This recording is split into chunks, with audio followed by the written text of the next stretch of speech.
Chers étudiants, chers candidats, bonjour, je me présente, je suis David Braque, je suis professeur de culture générale au sein de la classe préparatoire ISP et je suis ravi de vous retrouver aujourd'hui pour une proposition de corriger de l'épreuve culture générale pour le concours de lieutenant pénitentiaire de cette année 2023 que vous avez passé il y a peu.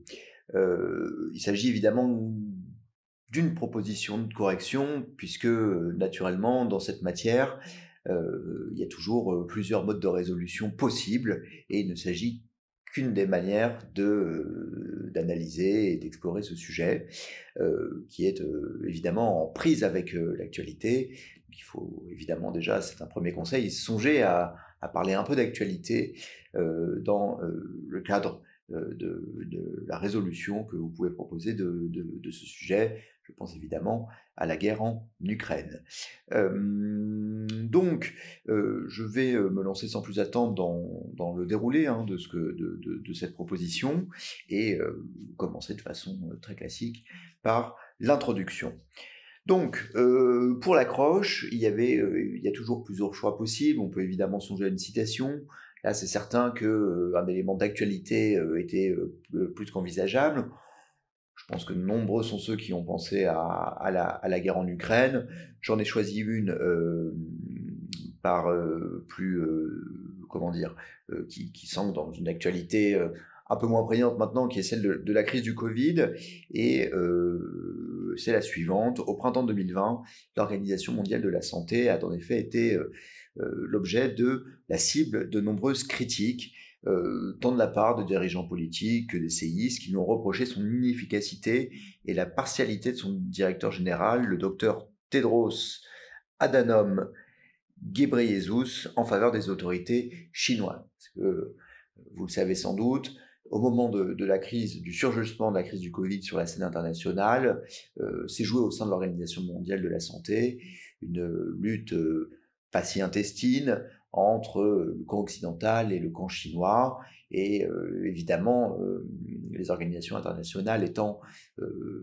jamais que financées et organisées par leurs États membres, et ben, elles sont nécessairement le réceptacle des jeux de puissance, des jeux d'idéologie, bref, une sorte d'espace géopolitique, une sorte d'espace géopolitique où se joue l'affrontement des puissances, et c'est sans doute aussi ce qui contribue à jeter le doute sur leur efficacité, sur leur pouvoir face aux crises, et c'est l'idée que voilà, elles restent toujours un peu à la main des États les plus puissants. Et donc, je l'ai présenté de façon un peu longue, mais ce qui est intéressant dans ce cas, c'est de montrer déjà une première problématique du sujet, qui est que les institutions internationales, eh ben, elles ne sont jamais que interétatiques, et c'est-à-dire que si elles se présentent comme une sorte de dépassement de l'État pour gérer les affaires internationales, elles sont toujours tributaires du jeu des États, justement, et vous verrez que c'est une problématique qui va animer la proposition de corriger que je vous soumets. Bien, alors, ensuite, classiquement, dans une dissertation, on va passer à quelques éléments de définition, et pour ce qui est des institutions internationales, je me suis fondé très simplement sur celle de l'ONU, et plus précisément de la Commission du droit international, qui est un des organes de l'Assemblée générale de l'ONU, et qui définit les organisations internationales comme, je cite, une association d'États constituée par un traité, dotée d'une constitution, d'organes communs et possédant une personnalité juridique distincte de celle de ses États membres. Et là, on voit tout de suite une forme de plusieurs problématiques, plusieurs pistes d'analyse. D'abord, le fait effectivement qu'il y a un traité, il y a des processus, il y a des procédures, et c'est bien l'idée que sur la scène internationale, la signification des institutions internationales, c'est de consacrer le règne du droit, et plutôt évidemment que celui de l'affrontement, d'une part, et d'autre part, la deuxième analyse que l'on peut en faire, c'est qu'il y a ce rapport évidemment qui se pose au sein des institutions internationales entre les États membres, d'une part, et puis entre les États et les institutions elles-mêmes. Bon, on peut préciser, parce qu'il faut toujours voir large quand on est confronté à un sujet, que les institutions internationales, elles peuvent être évidemment de dimension universelle ou mondiale, telles que l'ONU, elles peuvent aussi être de dimension plus régionale. Et là, on pense naturellement et tout de suite à l'Union européenne, mais pour l'intérêt, enfin pour vous distinguer, il était aussi possible de citer d'autres organisations internationales, pensons par exemple au Mercosur, je ne sais pas, mais qui pour bien montrer que il y a des dynamiques complexes à la fois proprement mondiales et également d'ordre régional, mais les problématiques sont souvent similaires. Alors, n'oubliez pas qu'il faut toujours définir tous les termes du sujet et aller en chercher ce qui fait problème. Donc bon, sur l'épreuve, évidemment, c'est l'action d'éprouver quelque chose. Donc c'est évidemment ce qu'on entend derrière, c'est quelque chose ou quelqu'un, c'est de le mettre au défi. Et puisque effectivement, c'est un dérivé du verbe éprouver. Hein, donc il y a quand même une idée de difficulté, de défi, de mettre évidemment quelqu'un à l'épreuve. Et il y a aussi l'idée d'essayer. Bon, et cette idée est intéressante parce que les institutions internationales se présentent en elles-mêmes comme une tentative, comme un essai de réguler la scène internationale. Je vais y revenir d'ici très peu de temps lorsque j'aborderai l'analyse plus en profondeur du sujet et des problématiques. Les crises, évidemment, c'est un moment de rupture. Hein. C'est le moment où l'ordre établi se rompt et il peut être compris dans deux dimensions. Il y a évidemment une question de temporalité. Hein, et c'est vrai que les institutions internationales naissent dans des temporalités précises qui sont celles des crises internationales. Et il y a aussi une question d'intensité. Hein, et donc voilà, on parlait bien, on revient à cette idée d'épreuve, de voir comment est-ce que les institutions internationales, tout simplement, sont-elles armées pour faire face aux crises qui agitent sans cesse, hein, de façon constante, la scène internationale. Alors, pour l'analyse du sujet, je pense qu'il faut planter quelques éléments de base assez simplement en réalité. On peut partir de l'idée, relativement commune, selon laquelle l'ordre international est d'abord dominé par les États. Hein. La géopolitique, c'est d'abord, de façon classique, l'analyse des rivalités, des jeux de puissance entre États pour le contrôle des frontières. Je pense que c'est le premier problème du sujet et il faut très vite, dans cette question des organisations internationales, amener la question des États, puisqu'elles en dépendent, et elles se présentent comme un nouvel acteur sur la scène internationale qui est, depuis longtemps maintenant, dominé par les États. Bon, pour une petite référence du corpus, on peut rappeler qu'en 1962, dans Paix et guerre entre les nations, Raymond Aron écrivait que les relations internationales sont par définition des relations entre nations. Hein, c'est pour dire vraiment que la prégnance de cette conception classique de la scène internationale comme un espace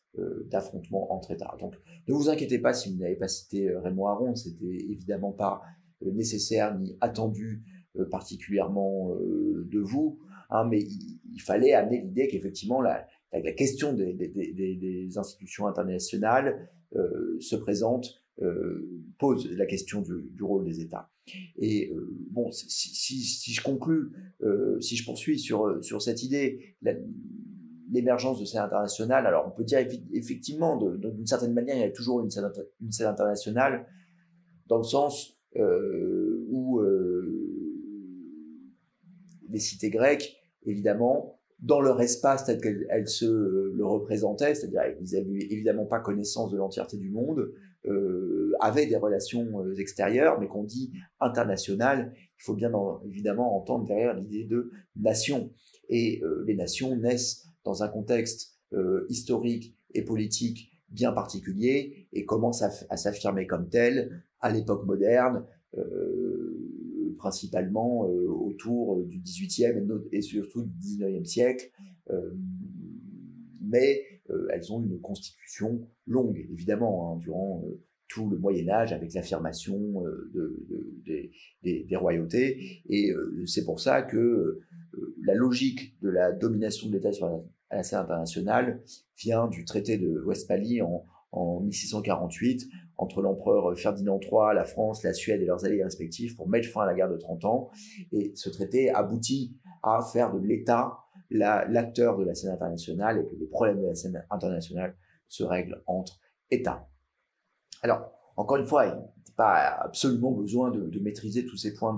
d'histoire pour faire une bonne copie, mais évidemment, dans ce corrigé, je suis amené à c'est d'élargir un peu la perspective et de vous donner les points de repère essentiels du sujet.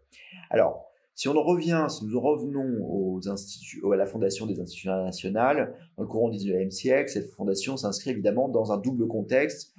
de globalisation et de construction des États-nations, évidemment. Et avec la mondialisation, le développement des flux, des réseaux, la prise de conscience d'un destin commun de l'humanité, et on en pense, on s'en rend bien compte aujourd'hui avec la question du dérèglement climatique, naît l'idée que l'État perd le monopole des relations internationales, et il y a aussi l'idée, finalement, d'une communauté internationale qui est non pas animée par une logique d'affrontement entre États pour le contrôle de l'espace géographique, mais également l'idée que la communauté internationale fait face à des enjeux communs et que ces enjeux communs, en tant que tels, supposent voilà, une mise en commun pour régler les problèmes. Donc, cette idée va prendre beaucoup de force au cours du XXe siècle, avec l'idée que les grandes crises, les guerres du XXe siècle vont imposer cette idée que l'ordre étatique, l'ordre de la rivalité, l'ordre de la guerre finalement, répète à l'échelle internationale une forme d'état de nature, de guerre de tous contre tous. Et vous aurez peut-être reconnu là une référence à Thomas Hobbes, son ouvrage Le Léviathan. Et c'est, voilà, au niveau de la scène internationale, la répétition de cette idée de l'affrontement, et qui doit être dépassée, parce qu'effectivement, il faut bien se dire que les institutions internationales ont véritablement commencé à s'imposer sur la scène internationale et dans les esprits au lendemain de la Première Guerre mondiale avec la création de la Société des Nations. J'y reviendrai. Donc, les institutions internationales, moi, il y a une autre notion intéressante à amener dans l'analyse du sujet, c'est celle, évidemment, du multilatéralisme, qui peut se définir comme la gestion collective des affaires mondiales, afin que les intérêts communs priment les intérêts particuliers. Ainsi, la création d'institutions internationales dans divers champs, politiques, économiques, culturels, sanitaires, judiciaires, et là, je pense que c'était aussi un des éléments importants du sujet, de ne pas rester sur des champs sur l'analyse de l'institution internationale strictement politique, à l'image, enfin pas strictement politique, mais d'abord politique à l'image de l'Union européenne, ou alors qui gère vraiment des relations internationales en globalité, je pense à l'ONU. Il fallait bien voir qu'il y a une logique comme ça de développement, d'accroissement de la logique du multilatéralisme qui est à l'œuvre, et qu'elle se repère dans l'institution de divers organes de coopération. Alors, je parlais d'un point de vue judiciaire, on peut évidemment penser au Conseil de l'Europe et à la CEDH, qui est tout à fait une institution internationale dans la définition onusienne. Bien, mais simplement, et c'est là que naît la problématique, toujours dans cette question de la scène internationale définie comme un jeu d'affrontement versus une scène internationale mue par un intérêt commun qui doit être géré collectivement, la scène internationale constituée par les affrontements des États versus le dépassement des intérêts étatiques. L'histoire du XXe siècle montre que les crises internationales exacerbent les rivalités entre les États, au point parfois de renforcer la tentation de l'unilatéralisme, et on l'a vu encore récemment, sous la présidence de Donald Trump, qui avait un discours qui le disait lui-même, Make America Great Again, America First, réavivant en cela une vieille tradition politique américaine qui est celle de l'isolationnisme, et de finalement se détourner du jeu des institutions internationales pour imposer une défense rude les intérêts américains sur cette scène. Donc, voilà, la problématique se situe dans cette idée de dire que la mondialisation a conduit les nations à travailler en commun pour surmonter les crises, parce que les institutions internationales, avant de s'éprouver dans l'épreuve des crises, elles sont nées dans un contexte de crise, mais que finalement, ces crises, ces moments fatidiques, ces moments de basculement de l'ordre établi, ces moments de rupture avec une charge de haute intensité, sont aussi des moments où les États commencent un peu à déserter les institutions internationales pour jouer leur propre jeu. Et c'est là finalement que se pose la question du sujet, c'est est-ce que les institutions internationales sont des outils adaptés pour résoudre les crises, ou est-ce que finalement elles sont vidées de leur substance dans ce contexte. Donc le plan. En grand 1, d'abord, les institutions internationales ont pour but de gérer collectivement les crises. Donc, vous voyez une formulation simple et claire qui est toujours recommandable. En grand 2, des outils contestés, voire marginalisés, mais pourtant nécessaires. Et donc j'attaque sans plus attendre le grand 1 avec un grand A sur les institutions internationales qui sont nées dans l'épreuve des crises. Ça, c'est effectivement quelque chose d'important à repérer, et je prendrai que quelques exemples, qui est la Société des Nations. Il n'était pas nécessaire de parler de la Société des Nations, mais je pense qu'il fallait penser non seulement à l'ONU qui naît dans le contexte de l'après Deuxième Guerre mondiale, de la même manière que l'Union européenne, vous le savez, naît dans le contexte de l'après Deuxième Guerre mondiale pour dépasser les rivalités entre États européens et notamment retisser les liens entre la France et l'Allemagne. Alors, il y avait d'autres enjeux géopolitiques aussi, et là on voit l'Union européenne a été largement soutenue par les États-Unis pour créer un espace de stabilité, de prospérité qui puisse faire rempart aux effets déstabilisateurs de l'Union soviétique, dont la frontière était non loin des pays de l'Ouest européen. Bref, mais il y avait cette idée fondamentalement de l'Union européenne qui est née dans les crises. Alors, je reviens à la Société des Nations. La Société des Nations, c'est l'incarnation, après les horreurs de la Première Guerre mondiale, de cette idée que la scène internationale est dominée par la violence entre États et qu'il faut amener les États à coopérer ensemble dans des processus réglés par la règle du droit, justement, et que les affaires du monde doivent être traitées de façon multilatérale pour assurer la sécurité collective. Et ce qui est intéressant, c'est que, et là on en revient toujours dans ce balancement du sujet, c'est que la Société des Nations a été très largement inspirée par les fameux 14 points du président Wilson, qui était le président des États-Unis d'Amérique, au moment de l'entrée en guerre des États-Unis dans la Première Guerre mondiale en 1917. Il a fait 14 points dans laquelle il dessinait en quelque sorte sa philosophie des affaires du monde, entrer évidemment sur l'idée de paix, de collaboration, mais sauf que les États-Unis ne ratifieront jamais la Société des Nations en réalité. Reste que ça a été une première expérience de sécurité collective, mais qui était impuissante à réaliser ses objectifs. Vous savez, dès que la crise est revenue sur la scène internationale au tournant des années 1920 et 1930, eh bien, la Société des Nations s'est complètement effacée et a été impuissante à empêcher le surgissement de la Deuxième Guerre mondiale. Bien, alors, l'ONU poursuit ce projet de sécurité collective,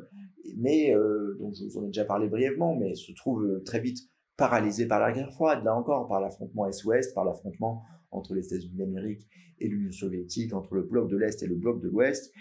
Mais je pense qu'il faut dire aussi qu'au-delà des institutions majeures que sont la SDN et sa fille, en quelque sorte, l'ONU, il y a, au cours du XXe siècle, un développement d'une pléthore d'institutions internationales, je parle de l'Union européenne, mais de divers champs, et pour en citer qu'un, je voudrais parler du système de Bretton Woods,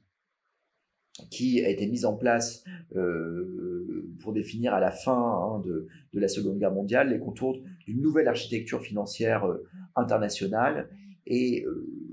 c'est quelque chose qui a été mis en place, les accords de Bretton Woods, en 1944. Je ne pas dans la technique économique, c'est pas tellement le sujet, mais la philosophie des accords de Bretton Woods qui ont ensuite, après la guerre froide, été remplacés par l'Organisation mondiale du commerce, les accords de Bretton Woods, c'était l'idée d'instaurer une régulation économique mondiale, par une collaboration entre les États pour mettre en place des règles du jeu pour assurer une certaine paix et stabilité collective, parce qu'on avait bien identifié qu'évidemment, la Deuxième Guerre mondiale est en partie née des grands désordres moraux, sociaux, économiques, nés de la grande crise économique des années 30, qui a commencé avec le fameux jeudi noir d'octobre 1929 à la bourse de New York. Donc voilà, là c'est un peu pour planter le décor et pour dire tout simplement que les institutions internationales, avant d'être mises à l'épreuve des crises, elles sont d'abord nées dans les crises. Donc grand B, les institutions internationales s'affichent aujourd'hui comme des acteurs majeurs de la gestion de la vie internationale. Et alors là, je poursuis un peu sur une historique à la fin de la guerre froide, après la chute du mur de Berlin en 1989 et l'effondrement de l'Union soviétique en 1991, il y a eu une forme de croyance collective, d'enthousiasme collectif, d'espérance collective en ce que on pourrait enfin aboutir à une forme de paix internationale. Je ne sais pas si parmi vous certains connaissent la référence à Francis Fukuyama, qui a écrit un livre qui s'appelait La fin de l'histoire, et qui, en peu de mots, proclamait que après la chute du mur et la fin de la guerre froide, la démocratie libérale allait s'imposer comme modèle politique incontournable sur le globe. Et bon, là encore, la référence n'est pas spécialement utile, mais c'est l'idée que y a eu cette espérance, cette croyance, cet enthousiasme, et au tournant des années 90, et l'idée que l'ONU allait pouvoir en réalité se mettre à gérer les affaires du monde. Et alors il y a eu un renouveau de l'ONU, un élargissement de l'ONU. Bon, et puisque vous passez aussi un concours de juristes, on peut dire que les institutions internationales qui s'affichent comme des acteurs majeurs de la gestion de la vie internationale, ça passe très largement par la diffusion du droit. Alors, j'ai cité la CEDH tout à l'heure, on peut aussi penser à l'Organisation internationale du travail, qui émet des normes qui peuvent avoir un pouvoir contraignant au sein des États membres, mais dans la gestion multilatérale des affaires internationales, il y a cette idée très forte que la régulation par le droit est facteur de paix, puisque évidemment la règle de droit se substitue à l'affrontement. Et d'ailleurs, les institutions internationales sont aujourd'hui nécessaires pour traiter les problèmes du monde. Alors, si elles n'ont pas toujours le pouvoir ou le moyen de résoudre les crises ou les problèmes du monde, elles peuvent du moins contribuer à les rendre visibles et tenter d'apporter des solutions. Parce qu'en soi, les pays du Nord n'ont pas besoin de l'OMS pour fabriquer et acheter des vaccins, mais les messages incessants de l'organisation sur la nécessité de développer une campagne de vaccination mondiale permet de favoriser la prise de conscience et constitue un levier pour l'action. Et on peut évidemment penser au rôle des institutions internationales dans les grandes crises humanitaires, dans les grandes famines qui ont pu frapper l'Afrique. Sur le terrain militaire, on peut évidemment penser à l'exemple de l'OTAN dans la guerre en Ukraine, qui après que Emmanuel Macron, lors de son premier quinquennat, lui qualifiait déclarait qu'elle était en état de mort cérébrale. On voit bien aujourd'hui que l'OTAN et son système d'armement est un acteur majeur alors pas de la résolution malheureusement pour l'instant, mais du conflit ukrainien. Voilà, donc les institutions internationales sont nées dans les crises, elles sont aujourd'hui des acteurs majeurs de la gestion des crises, mais sont-elles vraiment efficaces? Parce que vous savez bien, j'ai déjà esquissé cette idée dans l'introduction, que les institutions internationales subissent des échecs, sont parfois accusées d'être le pantin des États, s'effacent parfois quand les États les plus puissants veulent reprendre la main, et le grand 2, donc des outils contestés, voire marginalisés, mais pourtant nécessaires. Donc le grand A, les crises et conflits persistants à l'échelle mondiale témoignent de l'absence de gouvernance globale. Et effectivement, d'abord, la première idée que je voudrais développer dans ce grand A, c'est que les institutions peinent à affirmer leur légitimité, et vous savez, l'ONU, comme la Société des Nations, est parfois vue comme un club de vainqueurs, un club de puissance. Et d'ailleurs, vous savez qu'au Conseil de sécurité des Nations Unies, qui est un peu l'organe central quand même de la gestion de la sécurité collective au niveau mondial. Il y a 5 membres permanents, et ces 5 membres permanents sont les vainqueurs de la Seconde Guerre mondiale, la France, les États-Unis, la Grande-Bretagne, la Chine, et le 5e m'échappe, je vous prie de m'en excuser, je vais poursuivre pour ne pas ralentir l'exposé, mais c'est aisément retrouvable sur Internet. Donc, bon, ce qui peut conduire aussi à un certain nombre de parties du globe qui, je pense que c'est la Russie que je n'ai pas cité, un certain nombre de parties du globe qui peuvent légitimement se sentir exclus de l'organe central de décision, et certaines institutions internationales, je l'ai rappelé en accroche avec la question de l'Organisation mondiale de la santé durant la crise du Covid, sont perpétuellement accusées de n'être en réalité qu'une sorte de paravent ou de pantin des grandes puissances. Donc il y a un problème de légitimité. Ensuite, voilà, il y a aussi l'idée que les institutions sont dépendantes des États. C'est un peu la thèse qu'on qualifie de réaliste en institutions, en relations internationales, qui postule que voilà, les institutions internationales, en fait, elles ne sont un peu que le pantin des États, parce que voilà, finalement, elles ne font que refléter le rapport de force qu'il y a à l'intérieur. Et l'article 2 de la Charte des Nations Unies affirme ainsi que aucune disposition de la présente charte n'autorise les Nations Unies à intervenir dans les affaires qui relèvent essentiellement de la compétence nationale d'un État. Les États sont les principaux financeurs de ces institutions, et évidemment, en proportion du produit intérieur brut, ce sont les États-Unis qui sont le principal financeur de l'ONU. Donc c'est toujours l'idée de dire que voilà, les institutions internationales ont-elles réellement un pouvoir d'action propre, et finalement on peut aboutir à cette froide et triste conclusion que les institutions internationales sont parfois absentes des crises. Alors ça se discute, mais l'Union européenne a été accusée au début de ne pas suffisamment intervenir dans la gestion de la crise du Covid, alors que la santé n'était pas une de ses compétences. Au moment de la guerre en Irak, eh bien, l'ONU a été complètement paralysée par l'entrée en guerre contre l'Irak de Saddam Hussein au début des années 2000, puisque l'ONU n'a tout simplement pas pu s'y opposer. Et on pourrait multiplier les exemples, on pourrait toujours multiplier les exemples où, à un moment, dans les périodes de crise, où justement les tensions exacerbent les rivalités entre États, ou à un moment où les États considèrent que leur intérêt stratégique ou vital est en jeu, ils sont toujours prêts à contourner les institutions internationales, puisque justement ces institutions ne fonctionnent qu'en fonction d'eux. Donc, grand B,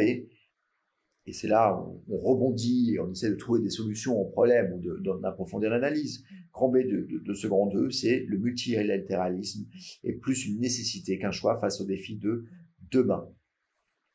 Première idée que je souhaiterais développer, c'est que dans un monde sans hyperpuissance, il faut bien un gendarme mondial. Alors, le monde, de fait, n'est pas multipolaire, puisque la puissance américaine ne s'y plie pas, et la Chine non plus. Mais on n'est plus tout à fait au temps de l'absolutisme de l'hyperpuissance américaine, tel qu'on a pu y croire à la fin, après la guerre froide. Aujourd'hui, de fait, et la Chine le montre, et les velléités géostratégiques de Vladimir Poutine le montrent, les États-Unis ne sont plus le gendarme du monde. Donc, le monde est globalisé, la puissance est émiettée, et ce qui rend d'autant plus important que face à cette déstabilisation, à cette dissémination du pouvoir, à cette dissémination de la puissance, à la question des rivalités entre les États-Unis, la Chine de Xi Jinping, la Russie de Vladimir Poutine, et les blocs émergents, et des institutions qui viennent réguler justement ces jeux d'affrontement, puisque l'hyperpuissance américaine était évidemment un facteur de stabilité. Il y a aussi de nouveaux défis sur la scène internationale, et le plus important desquels étant le dérèglement climatique. Et là, c'est le moment, je pense, de parler des COP, qui sont aussi une émanation des institutions internationales. On peut aussi parler de la lutte contre la misère, Et là, on peut, parce que avec une économie mondialisée, des flux de population qui sont mondiaux, la misère qui peut toucher non plus des pays mais des continents entiers, ben, il faut évidemment une gestion internationale de ces sujets. Mais le plus important de tout, c'est évidemment la question du réchauffement climatique, puisque on ne pourra pas traiter la question du réchauffement climatique en la gérant État par État. Il est évident qu'une gestion internationale de cette question s'impose. Et donc, tout ça impose évidemment de repenser les conditions du multilatéralisme et de finalement chercher l'horizon par lequel nous parviendrions à imposer aux États, y compris les plus puissants, de s'intégrer au jeu du multilatéralisme animé par les institutions internationales, puisqu'aujourd'hui, plus que jamais, c'est une nécessité. Donc, en conclusion, quelques idées. Voilà, les institutions internationales à l'épreuve des crises, ça posait la question évidemment de leur efficacité, et il faut avoir un bilan nuancé, il faut être ni tout blanc, ni béni oui, c'est super bien, c'est la paix entre les peuples, parce qu'on voit bien que ça marche pas tout à fait, et pas non plus une vision très dénigrante et absolument catastrophiste du bilan des relations des institutions nationales, parce qu'elles ont tout de même à leur actif des réalisations. Il faut voir aussi, autre idée forte, les tensions des objectifs affichés par les organisations internationales et la réalité des équilibres de pouvoir qui se jouent en leur sein. C'est la question internationale, internation,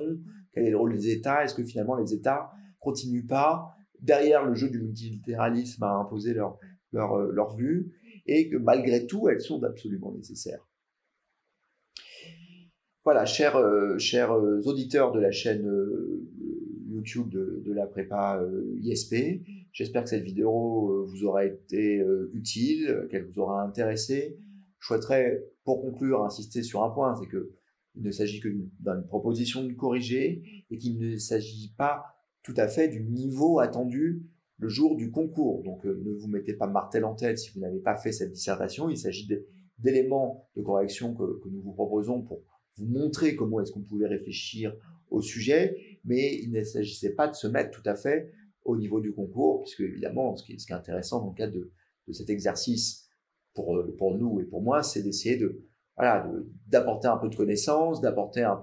développer un peu plus loin les analyses que l'on pouvait porter, mais dans les conditions du concours, sauf à bien connaître le sujet, vous n'aviez pas toutes les ressources pour faire un exposé nécessairement si complet de la question, mais dont j'espère que je vous ai présenté les principales problématiques. Je vous remercie d'avoir écouté et je vous souhaite à ceux qui poursuivent le dur chemin des concours, bon courage dans vos révisions.